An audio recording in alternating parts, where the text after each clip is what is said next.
मत्ती रचित सुसमाचार अध्याय 1।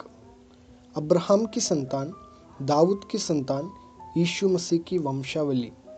अब्राहम से इसहाक उत्पन्न हुआ, इसहाक से याकूब उत्पन्न हुआ, याकूब से यहूदा और उसके भाई उत्पन्न हुए। यहूदा और तामार से फिरिस व जोरा उत्पन्न हुए। फिरिस से हिस्रोन उत्पन्न हुआ और हिस्रोन से इराम उत्पन्न हुआ। इराम से अमीनादाब उत्पन्न हुआ। अमीनादाब से नहशोन और नहशोन से सलमोन उत्पन्न हुआ। सलमोन और राहाब से बोअज उत्पन्न हुआ। बोअज और रूत से ओबेद उत्पन्न हुआ और ओबेद से इशे उत्पन्न हुआ और इशे से दाऊद राजा उत्पन्न हुआ। और दाऊद से सुलेमान उस स्त्री से उत्पन्न हुआ जो पहले उरिया की पत्नी थी। सुलेमान से रहबाम उत्पन्न हुआ, रहबाम से अबिया उत्पन्न हुआ और अबिया से आसा उत्पन्न हुआ। आसा से यहोशफात उत्पन्न हुआ, यहोशफात से योराम उत्पन्न हुआ और योराम से उज्जिया उत्पन्न हुआ।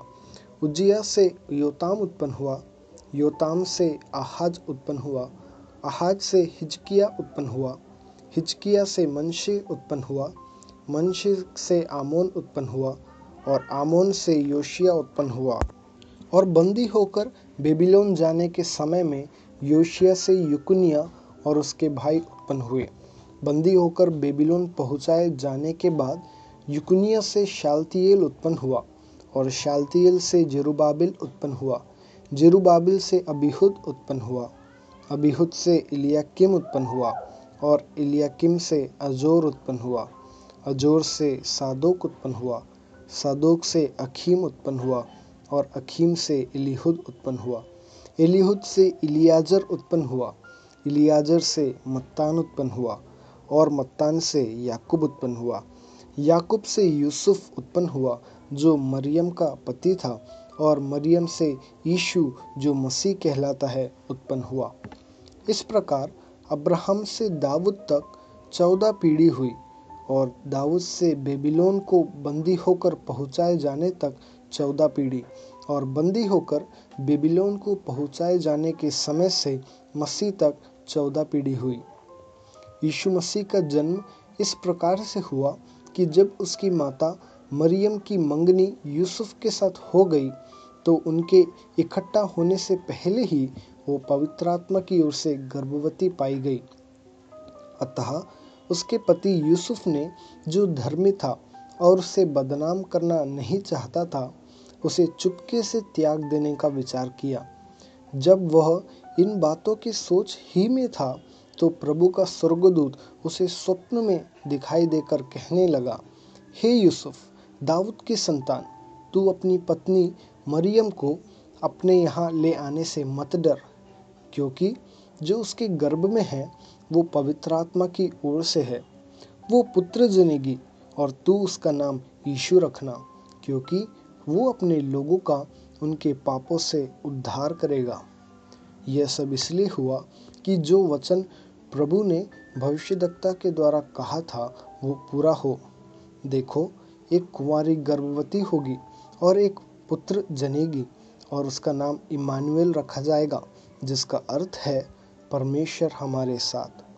तब यूसुफ नींद से जागकर प्रभु के दूत की आज्ञा के अनुसार अपनी पत्नी को अपने यहाँ ले आया और जब तक वो पुत्र ना जनी तब तक वो उसके पास ना गया और उसने उसका नाम यीशु। अध्याय 2। हेरोदेश राजा के दिनों में जब यहूदिया के बैतलहम में यीशु का जन्म हुआ तो पूर्व से कई ज्योतिषी यरूशलेम में आकर पूछने लगे, यहूदियों का राजा जिसका जन्म हुआ है कहाँ है? क्योंकि हमने पूर्व में उसका तारा देखा है और उसको प्रणाम करने आए हैं। यह सुनकर हेरोदेश राजा और उसके साथ सारा यरूशलेम घबरा गया। तब उसने लोगों के सब प्रधान याजकों और शास्त्रियों को इकट्ठा करके उनसे पूछा, मसीह का जन्म कहाँ होना चाहिए? उन्होंने उससे कहा, यहूदिया के बैतलहम में, क्योंकि भविष्यद्वक्ता के द्वारा यूँ लिखा गया है, हे बैतलहम, तू जो यहूदा के प्रदेश में है, तू किसी भी रीति से यहूदा के अधिकारियों में सबसे छोटा नहीं, क्योंकि तुझ में से एक अधिपति निकलेगा जो मेरी प्रजा इस्राएल की रखवाली करेगा। तब हेरोदेश ने ज्योतिषियों को चुपके से बुलाकर उनसे पूछा कि तारा ठीक किस समय दिखाई दिया था, और उसने यह कहकर उन्हें बैतलहम भेजा, जाओ उस बालक के विषय में ठीक ठीक मालूम करो, और जब वो मिल जाए तो मुझे समाचार दो, ताकि मैं भी आकर उसको प्रणाम करूं। वे राजा की बात सुनकर चले गए, और जो तारा उन्होंने पूर्व में देखा था वो उनके आगे आगे चला, और जहाँ बालक था उस जगह के ऊपर पहुंचकर ठहर गया। उस तारे को देखकर वे अति आनंदित हुए।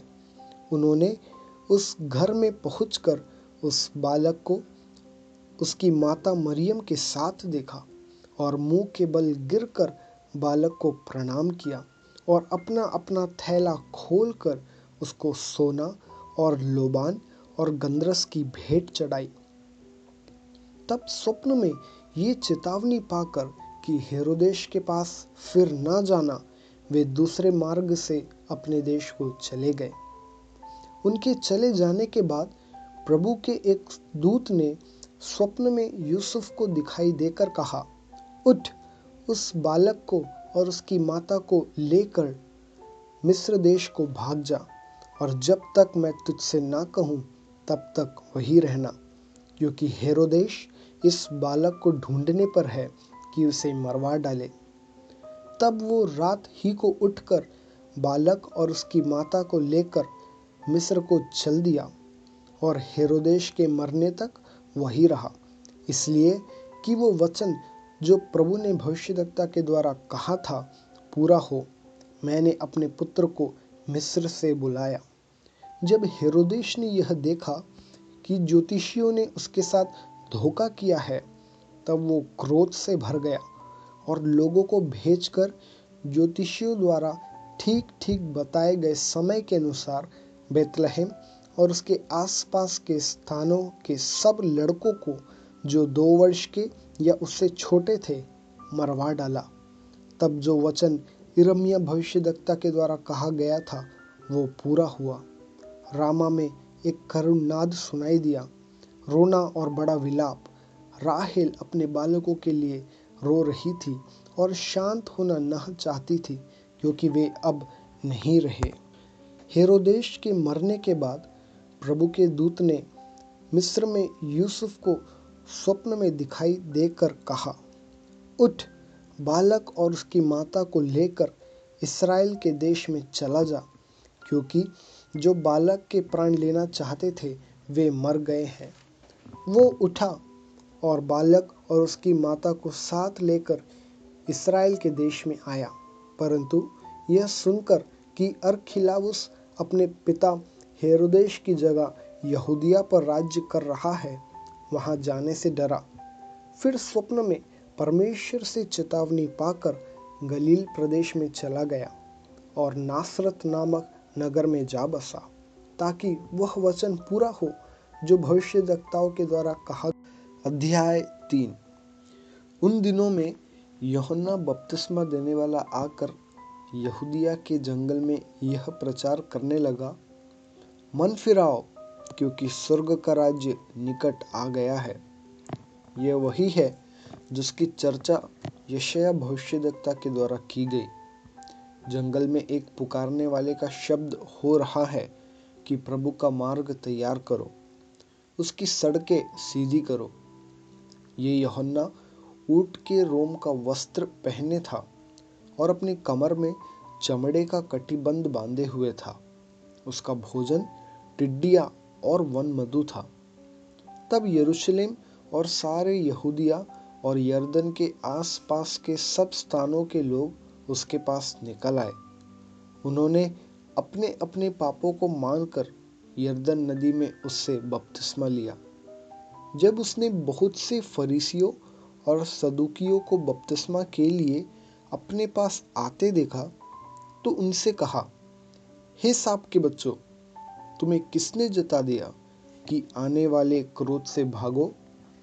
इसलिए मन फिराव के योग्य फल लाओ और अपने मन में यह ना सोचो कि हमारा पिता अब्राहम है, क्योंकि मैं तुमसे कहता हूँ कि परमेश्वर इन पत्थरों से अब्राहम के लिए संतान उत्पन्न कर सकता है। अब कुल्हाड़ा पेड़ों की जड़ पर रखा हुआ है, इसलिए जो जो पेड़ अच्छा फल नहीं लाता वो काटा और आग में झोंका जाता है। मैं तो पानी से तुम्हें मन फिराव का बपतिस्मा देता हूँ, परंतु जो मेरे बाद आने वाला है वो मुझसे शक्तिशाली है। मैं उसकी जूती उठाने के योग्य नहीं। वो तुम्हें पवित्र आत्मा और आग से बपतिस्मा देगा। उसका सूप उसके हाथ में है और वो अपना खलिहान अच्छी रीति से साफ करेगा और अपने गेहूं को तो खत्ते में इकट्ठा करेगा, परंतु भूसी को उस आग में जलाएगा जो बुझने की नहीं। उस समय यीशु गलील से यरदन के किनारे यूहन्ना के पास उसे बपतिस्मा लेने आया, परंतु यूहन्ना यह कहकर उसे रोकने लगा, मुझे तो तेरे हाथ से बपतिस्मा लेने की आवश्यकता है और तू मेरे पास आया है।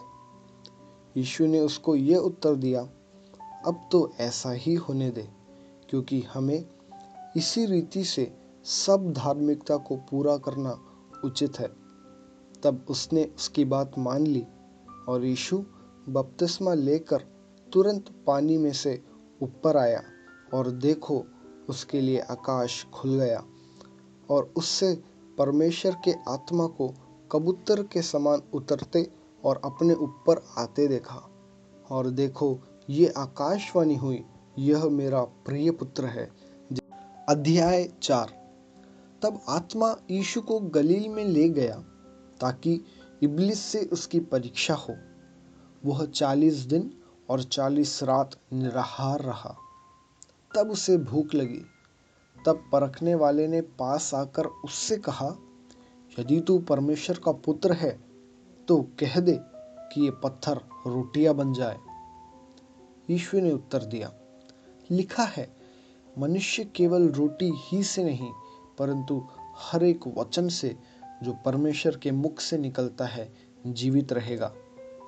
तब इब्लिस उसे पवित्र नगर में ले गया और मंदिर के कंगूरे पर खड़ा किया और उससे कहा, यदि तू परमेश्वर का पुत्र है तो अपने आप को नीचे गिरा दे, क्योंकि लिखा है, वो तेरे विषय में अपने स्वर्गदूतों को आज्ञा देगा और वे तुझे हाथों हाथ उठा लेंगे, कहीं ऐसा ना हो कि तेरे पांवों में पत्थर से ठेस लगे। यीशु ने उससे कहा, यह भी लिखा है, तू प्रभु अपने परमेश्वर की परीक्षा ना कर। फिर इब्लिस उसे एक बहुत ऊंचे पहाड़ पर ले गया और सारे जगत के राज्य और उसका वैभव दिखाकर उससे कहा, यदि तू गिरकर मुझे प्रणाम करे तो मैं यह सब कुछ तुझे दे दूंगा। तब यीशु ने उससे कहा, हे शैतान, दूर हो जा, क्योंकि लिखा है, तू प्रभु अपने परमेश्वर को प्रणाम कर और केवल उसी की उपासना कर। तब शैतान उसके पास से चला गया और देखो स्वर्गदूत आकर उसकी सेवा करने लगे। जब उसने यह सुना कि यूहन्ना बंदी बना लिया गया है तो वो गलील को चला गया और वो नासरत को छोड़कर कफरनहूम में, जो झील के किनारे जबूलून और नप्ताली के देश में है, जाकर रहने लगा, ताकि जो यशायाह भविष्यद्वक्ता के द्वारा कहा गया था वो पूरा हो। जबूलून और नप्ताली के देश, झील के मार्ग से यरदन के पार, अन्य जातियों का गलील। जो लोग अंधकार में बैठे थे उन्होंने बड़ी ज्योति देखी, और जो मृत्यु के देश और छाया में बैठे थे उन पर ज्योति चमकी। उस समय से यीशु ने प्रचार करना और यह कहना आरंभ किया, मन फिराओ, क्योंकि स्वर्ग का राज्य निकट आया है। गलील की झील के किनारे फिरते हुए उसने 2 भाइयों अर्थात शमौन को, जो पतरस कहलाता है, और उसके भाई अंद्रियास को झील में जाल डालते देखा, क्योंकि वे मछुए थे। यीशु ने उनसे कहा, मेरे पीछे चले आओ, तो मैं तुमको मनुष्यों के पकड़ने वाले बनाऊंगा। वे तुरंत जालों को छोड़कर उसके पीछे हो लिए। वहां से आगे बढ़कर यीशु ने और दो भाइयों अर्थात जब्दी के पुत्र याकूब और उसके भाई यूहन्ना को देखा। वे अपने पिता जब्दी के साथ नाव पर अपने जालों को सुधार रहे थे। उसने उन्हें भी बुलाया। वे तुरंत नाव और अपने पिता को छोड़कर उसके पीछे हो लिए।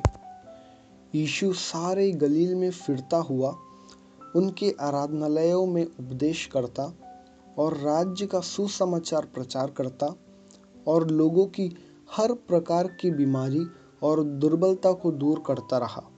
और सारे सीरिया देश में उसका यश फैल गया और लोग सब बीमारों को, जो नाना प्रकार की बीमारियों और दुखों में जकड़े हुए थे और जिनमें दुष्टात्माएं थी, और मिर्गी वालों और लकवे के रोगियों को उसके पास लाए और उसने उन्हें चंगा किया।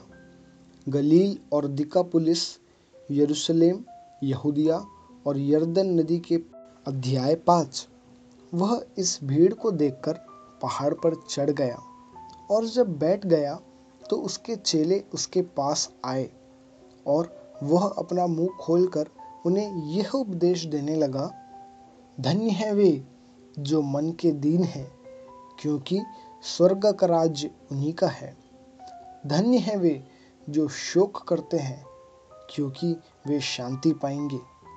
धन्य है वे जो नम्र हैं, क्योंकि वे पृथ्वी के अधिकारी होंगे। धन्य है वे जो धार्मिकता के भूखे और प्यासे हैं, क्योंकि वे तृप्त किए जाएंगे। धन्य है वे जो दयावंत है, क्योंकि उन पर दया की जाएगी। धन्य है वे जिनके मन शुद्ध है, क्योंकि वे परमेश्वर को देखेंगे। धन्य है वे जो मेल कराने वाले हैं, क्योंकि वे परमेश्वर के पुत्र कहलाएंगे। धन्य है वे जो धार्मिकता के कारण सताए जाते हैं, क्योंकि स्वर्ग का राज्य उन्हीं का है। धन्य हो तुम जब मनुष्य मेरे कारण तुम्हारी निंदा करे और सताए और झूठ बोल बोल कर तुम्हारे विरोध में सब प्रकार की बुरी बात कहे। तब आनंदित और मगन होना, क्योंकि तुम्हारे लिए स्वर्ग में बड़ा फल है, इसलिए कि उन्होंने उन भविष्यद्वक्ताओं को जो तुमसे पहले थे इसी रीति से सताया था। तुम पृथ्वी के नमक हो, परंतु यदि नमक का स्वाद बिगड़ जाए तो वो फिर किस वस्तु से नमकीन किया जाएगा? फिर वो किसी काम का नहीं, केवल इसके कि बाहर फेंका जाए और मनुष्यों के पैरों तले रौंदा जाए। तुम जगत की ज्योति हो। जो नगर पहाड़ पर बसा हुआ है वो छिप नहीं सकता, और लोग दिया जलाकर पैमाने के नीचे नहीं परंतु दीवट पर रखते हैं, तब उससे घर के सब लोगों को प्रकाश पहुंचता है। उसी प्रकार तुम्हारा उजियाला मनुष्यों के सामने चमके, कि वे तुम्हारे भले कामों को देखकर तुम्हारे पिता की जो स्वर्ग में है बड़ाई करें। यह ना समझो कि मैं व्यवस्था या भविष्यद्वक्ताओं की पुस्तकों को लोप करने आया हूँ। लोप करने नहीं, परंतु पूरा करने आया हूँ। क्योंकि मैं तुमसे सच कहता हूँ कि जब तक आकाश और पृथ्वी टल न जाए, तब तक व्यवस्था से एक मात्रा या एक बिंदु भी बिना पूरा हुए नहीं टलेगा। इसलिए जो कोई इन छोटी से छोटी आज्ञाओं में से किसी एक को तोड़े और वैसा ही लोगों को सिखाए, वो स्वर्ग के राज्य में सबसे छोटा कहलाएगा। परंतु जो कोई उन आज्ञाओं का पालन करेगा और उन्हें सिखाएगा, वही स्वर्ग के राज्य में महान कहलाएगा। क्योंकि मैं तुमसे कहता हूँ कि यदि तुम्हारी धार्मिकता शास्त्रियों और फरीसियों की धार्मिकता से बढ़कर ना हो, तो तुम स्वर्ग के राज्य। तुम सुन चुके हो कि पूर्व काल के लोगों से कहा गया था कि हत्या ना करना, और जो कोई हत्या करेगा वो कचहरी में दंड के योग्य होगा। परंतु मैं तुमसे यह कहता हूँ कि जो कोई अपने भाई पर क्रोध करेगा वो कचहरी में दंड के योग्य होगा, और जो कोई अपने भाई को निकम्मा कहेगा वो महासभा में दंड के योग्य होगा, और जो कोई कहे अरे मूर्ख, वो नरक की आग में दंड के योग्य होगा। इसलिए यदि तू अपनी भेंट वेदी पर लाए और वहाँ तू स्मरण करे कि तेरे भाई के मन में तेरे लिए कुछ विरोध है, तो अपनी भेंट वही वेदी के सामने छोड़ दे और जाकर पहले अपने भाई से मेल मिलाप कर और तब आकर अपनी भेंट चढ़ा। जब तू अपनी मुद्दई के साथ मार्ग ही में है, उससे झटपट मेल मिलाप कर ले। कहीं ऐसा ना हो कि मुद्दई तुझे हाकिम को सौंपे और हाकिम तुझे सिपाही को सौंप दे और तू बंदीगृह में डाल दिया जाए। मैं तुझसे सच कहता हूँ कि जब तक तू कौड़ी कौड़ी भर न दे, तब तक वहाँ से छूटने ना पाएगा। तुम सुन चुके हो कि कहा गया था, व्यभिचार ना करना। परंतु मैं तुमसे यह कहता हूँ कि जो कोई किसी स्त्री पर कुदृष्टि डाले, वो अपने मन में उससे व्यभिचार कर चुका। यदि तेरा दाहिना आँख तुझे ठोकर खिलाए, तो उसे निकाल कर फेंक दे, क्योंकि तेरे लिए यही भला है कि तेरे अंगों में से एक नष्ट हो जाए और तेरा सारा शरीर नरक में ना डाला जाए। यदि तेरा दाहिना हाथ तुझे ठोकर खिलाए, तो उसको काट कर फेंक दे, क्योंकि तेरे लिए यही भला है कि तेरे अंगों में से एक नष्ट हो जाए और तेरा सारा शरीर नरक में ना डाला जाए। यह भी कहा गया था, जो कोई अपनी पत्नी को तलाक देना चाहे तो उसे त्याग पत्र दे। परंतु मैं तुमसे यह कहता हूँ कि जो कोई अपनी पत्नी को व्यभिचार के सिवा किसी और कारण से तलाक दे, तो वो उससे व्यभिचार करवाता है, और जो कोई उस त्यागी हुई से विवाह करे वो व्यभिचार करता है। फिर तुम सुन चुके हो कि पूर्व काल के लोगों से कहा गया था, झूठी शपथ ना खाना, परंतु प्रभु के लिए अपनी शपथ को पूरी करना। परंतु मैं तुमसे यह कहता हूँ कि कभी शपथ ना खाना, ना तो स्वर्ग की, क्योंकि वो परमेश्वर का सिंहासन है, ना धरती की, क्योंकि वो उसके पाँवों की चौकी है, ना यरूशलेम की, क्योंकि वो महाराजा का नगर है। अपने सिर की भी शपथ ना खाना, क्योंकि तू एक बाल को भी ना उजला ना काला कर सकता है।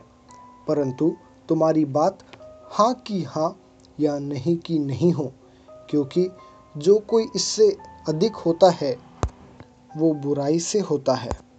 तुम सुन चुके हो कि कहा गया था, आँख के बदले आँख और दाँत के बदले दाँत। परंतु मैं तुमसे यह कहता हूँ कि बुरे का सामना ना करना। परंतु जो कोई तेरे दाहिने गाल पर थप्पड़ मारे, उसकी ओर दूसरा भी फेर दे। यदि कोई तुझ पर नालिश करके तेरा कुर्ता लेना चाहे, तो उसे दो हार भी ले लेने दे। जो कोई तुझसे कौस भर बेगार में ले जाए, तो उसके साथ दो कौस चला जा। जो कोई तुझसे मांगे उसे दे, और जो तुझसे उधार लेना चाहे उससे मुँह ना मोड़। तुम सुन चुके हो कि कहा गया था, अपने पड़ोसी से प्रेम रखना और अपने बैरी से बैर। परंतु मैं तुमसे यह कहता हूँ कि अपने बैरियों से प्रेम रखो और अपने सताने वाले के लिए प्रार्थना करो, जिससे तुम अपने स्वर्गीय पिता की संतान ठहरोगे, क्योंकि वो भले और बुरे दोनों पर अपना सूर्य उदय करता है और धर्मी और अधर्मी दोनों पर मेघ बरसाता है। क्योंकि यदि तुम अपने प्रेम रखने वालों ही से प्रेम रखो, तो तुम्हारे लिए क्या फल होगा? क्या महसूल लेने वाले भी ऐसा ही नहीं करते?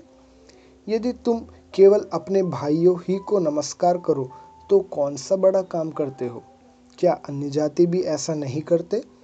इसलिए चाहिए कि तुम सिद्ध बनो, जैसा तुम्हारा स्वर्गीय पिता सिद्ध है, सिद्ध है, सिद्ध है।